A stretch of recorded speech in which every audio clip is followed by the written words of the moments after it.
उधर नमाज पढ़ते वक्त एक मस्जिद के इमाम के ऊपर बिल्ली के चढ़ने का वीडियो सोशल मीडिया पर वायरल हो गया। ये वीडियो अफ्रीकी देश अल्जीरिया की एक मस्जिद का बताया गया, जिसमें उस मस्जिद के इमाम हाथ बांधे नमाज पढ़ते नजर आए। उनके पीछे कई और लोग भी मौजूद थे।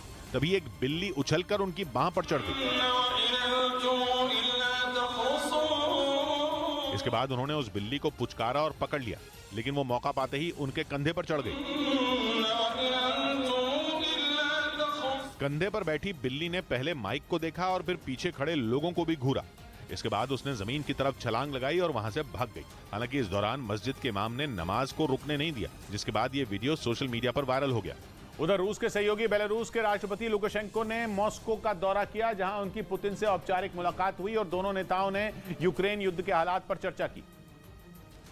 जिसके बाद लुकाशेंको ने एक बार फिर नेटो देशों को युद्ध की धमकी दे दी, जिसमें उन्होंने जरूरत पड़ने पर अपने देश की रक्षा के लिए कोई भी कदम उठाने का ऐलान किया और यह भी साफ कर दिया कि पश्चिमी दुनिया इसे सिर्फ धमकी समझने की गलती ना करे। इसके बाद एक बार फिर पश्चिम के देशों पर परमाणु हमले का खतरा मंडराने लगा और इसका सबसे बड़ा खतरा यूक्रेन के मददगार और नाटो देश पोलैंड पर है, क्योंकि कुछ दिनों पहले ही रूस ने बेलारूस में पोलैंड की सीमा के करीब परमाणु मिसाइलों को तैनात किया और उससे खतरा सिर्फ पोलैंड को नहीं है। पोलैंड की सीमा पर तैनात परमाणु मिसाइलों की जद में नेटो के सभी यूरोपीय देश भी आ जाएंगे। इधर मुंबई में अवैध तरीके से बनाए गए कई फिल्म स्टूडियो को गिराने का काम शुरू किया गया है। एनजीटी के आदेश पर मुंबई के मढ़ इलाके में बने अवैध स्टूडियो पर बीएमसी का बुलडोजर चल गया और देखते ही देखते उसे जमींदोज कर दिया गया। बीजेपी नेता किरीट सोमैया ने मुंबई में बने कई अवैध स्टूडियो के खिलाफ एनजीटी में अर्जी दी थी, जिस पर सुनवाई के बाद 12 स्टूडियो को गिराने और जमीन खाली कराने का आदेश दिया गया। जब तक हफ्ता मिलता रहा परमिशन बढ़ती गई। जिस स्टूडियो पर बीएमसी का बुलडोजर सबसे पहले चला उसे 2021 में बनाया गया था।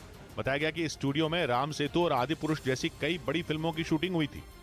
इस बीच यूक्रेन जंग के कारण बदले दुनिया के हालात भारत के लिए अंतरिक्ष में नए दरवाजे खोल रहे हैं। खबर है कि अब तक स्पेस इकोनॉमी में बादशाहत रखने वाले रूस और चीन से दुनिया की बड़ी ताकतें अब दूरी बना रही हैं। इसका बड़ा फायदा भारत को मिल सकता है, खासतौर पर तब जब स्पेस इकोनॉमी का साइज तेजी से बढ़ रहा है। मतलब ये कि अंतरिक्ष में सैटेलाइट भेजने के बिजनेस में भारत जल्द ही दुनिया की सबसे बड़ी ताकतों में शामिल हो सकता है।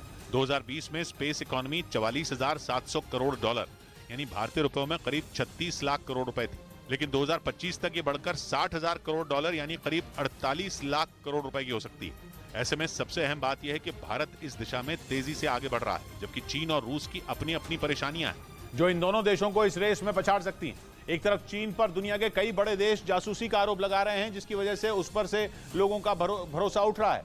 दूसरी तरफ यूक्रेन जंग की वजह से कई देश रूस के साथ कारोबार करने से परहेज कर रहे हैं। इसीलिए अंतरिक्ष में सैटेलाइट भेजने वाले देशों में भारत एक बड़ी ताकत बनकर उभर सकता है। ब्रिटेन की एक सैटेलाइट कंपनी की 3 सैटेलाइट इसरो ने अंतरिक्ष में भेजी। कमर्शियल सैटेलाइट अंतरिक्ष में भेजने के लिए ही इसरो ने न्यू स्पेस इंडिया लिमिटेड नाम की कंपनी बनाई है। ये कंपनी दुनिया भर की एजेंसियों का भरोसा जीत रही है। हालांकि स्पेसएक्स जैसी कंपनियां भी इस उद्योग में मौजूद हैं, लेकिन भारत जैसी विश्वसनीयता दूसरी किसी निजी कंपनी के पास नहीं है। यही वजह है कि दुनिया के बदले हालात भारत को अंतरिक्ष का बादशाह बना सकते हैं।